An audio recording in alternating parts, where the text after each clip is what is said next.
യുക്രൈനിലെ നിർണായക ധാതുശേഖരം അടങ്ങിയ ഭൂമിയിലേക്ക് അമേരിക്കയ്ക്ക് പ്രവേശനം അനുവദിച്ചില്ലെങ്കിൽ യുക്രൈനിലെ ഇലോൺ മസ്കിന്റെ സ്റ്റാർലിങ്ക് ഇന്റർനെറ്റ് ടെർമിനേറ്റുകൾ തടയുമെന്ന് അമേരിക്കയുടെ ഭീഷണി വന്നിരിക്കുകയാണ് ഇപ്പോൾ. ഈ വിഷയവുമായി ബന്ധപ്പെട്ട് റോയിട്ടേഴ്സ് ആണ് ഇക്കാര്യങ്ങളെല്ലാം റിപ്പോർട്ട് ചെയ്തിരിക്കുന്നത്. ട്രംപിന്റെ പ്രധാന സഖ്യകക്ഷിയായ മസ്ക് 2022 മുതൽ 40,000-ലധികം ഇന്റർനെറ്റ് ടെർമിനലുകളാണ് യുക്രൈനിലേക്ക് സംഭാവന ചെയ്തിരിക്കുന്നത്.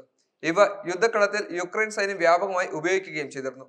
യുക്രൈനിൽ സെലൻസ്കിയും ട്രംപിന്റെ ദൂതൻ കീത്ത് കെല്ലോഗയും തമ്മിൽ നടന്ന കൂടിക്കാഴ്ചയിൽ അമേരിക്കയുമായി നിർണായക ധാതുക്കളിൽ ഒരു കരാറിൽ ഒപ്പുവെച്ചില്ലെങ്കിൽ സ്റ്റാർലിങ്കിന്റെ സാറ്റലൈറ്റ് സേവനം ഉടനടി നിർത്തലാക്കുമെന്ന് മുന്നറിയിപ്പ് ലഭിച്ചതായി റോയിട്ടേഴ്സ് റിപ്പോർട്ട് ചെയ്യുകയും ചെയ്തു.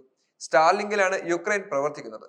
അതിന്റെ സേവനം നഷ്ടപ്പെടുത്തുന്നത് വലിയ തിരിച്ചടിയാകുമെന്ന് റോയിട്ടേഴ്സ് റിപ്പോർട്ടിലുമുണ്ട്. അമേരിക്കയിൽ നിന്നും കൂടുതൽ സൈനിക സഹായം ഉറപ്പാക്കുന്നതിനായി അപൂർവ ഭൂമി ധാതുക്കൾ ഉൾപ്പെടെയുള്ള യുക്രൈനിന്റെ വിഭവങ്ങൾ അമേരിക്കയ്ക്ക് ഉപയോഗിക്കാനാകുമെന്നും സെലൻസ്കി കീത്ത് കെല്ലോഗിനെ അറിയിച്ചെങ്കിലും രാജ്യത്തിന്റെ ധാതു സമ്പത്തിന്റെ 50% അമേരിക്കയ്ക്ക് ഉടമസ്ഥാവകാശം നൽകുന്ന ഒരു കരാറിൽ ഒപ്പിടാൻ അദ്ദേഹം വിസമ്മതിക്കുകയും ചെയ്തു. എനിക്ക് യുക്രൈനെ വിൽക്കാൻ കഴിയില്ല എന്നാണ് കെല്ലോഗിനോട് സെലൻസ്കി അറിയിച്ചിരിക്കുന്നത്. എന്നാൽ യുക്രൈൻ നടത്തിയ പ്രതികരണം അസ്വീകാര്യമാണെന്ന് ട്രംപിന്റെ ദേശീയ സുരക്ഷാ ഉപദേഷ്ടാവ് മൈക്ക് വാൾട്സ് ചൂണ്ടിക്കാണിച്ചു. യുക്രൈൻ ഉദ്യോഗസ്ഥരെ ഉപദേശിക്കുകയും ധാതു കരാറിൽ ഒപ്പിടാൻ മൈക്ക് വാൾട്സ് നിർദ്ദേശിക്കുകയും ചെയ്തിട്ടുണ്ട്. ഈ ആഴ്ച ആദ്യം ട്രംപും മസ്കും സെലൻസ്കിയെ വിമർശിച്ച് രംഗത്ത് എത്തുകയും ചെയ്തിരുന്നു. സെലൻസ്കിയെ ഒരു സ്വേച്ഛാധിപതി എന്ന് മുദ്രകുത്തി അദ്ദേഹം സ്വന്തം നാട്ടിൽ വളരെയധികം ജനപ്രീതിയില്ലാത്ത ആളാണെന്ന് ട്രംപ് അവകാശപ്പെട്ടിരുന്നു.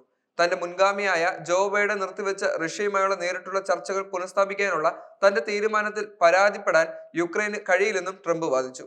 എന്നാൽ ഈ മാസം ആദ്യം സെലൻസ്കി തങ്ങളുടെ അപൂർവ ഭൗമ നിക്ഷേപത്തിന്റെ പാതിയോളം റഷ്യയുടെ കീഴിലുള്ള ഡൊനെറ്റ്സ്കിലേക്ക് ലുഗാൻസ് പീപ്പിൾസ് റിപ്പബ്ലിക്കിനുള്ളതാണെന്ന് പറഞ്ഞതായി നേരത്തെ റോയിട്ടേഴ്സ് റിപ്പോർട്ട് ചെയ്തിരുന്നു.